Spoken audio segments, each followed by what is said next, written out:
Cerai dari Tekurian, Ria Ricis geluti profesi baru, pilih ngajar sekolah. Setelah bercerai dari Tekurian, ternyata Ria Ricis memiliki profesi baru. Baru-baru ini diketahui ternyata Ria Ricis menjajal profesi sebagai seorang pengajar. Setelah berstatus sebagai janda, tampaknya Ricis mulai menyibukkan diri dengan berbagai kegiatan barunya.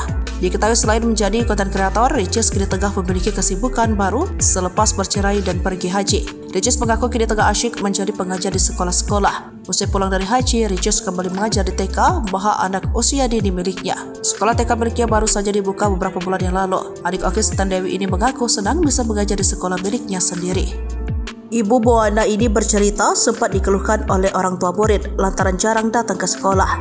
Ricis mengaku tak kesulitan menjadi guru sebab dirinya sudah lebih dulu mengajar di tempat-tempat lainnya. Ricis mengaku sangat menikmati perannya menjadi seorang pengajar. Kegiatannya mengajar di sekolahku alhamdulillah ditemani dengan prof juga sudah jadi kegiatan rutin memangnya. Bisa seminggu sekali, 2 minggu sekali, sebulan sekali, ujarnya.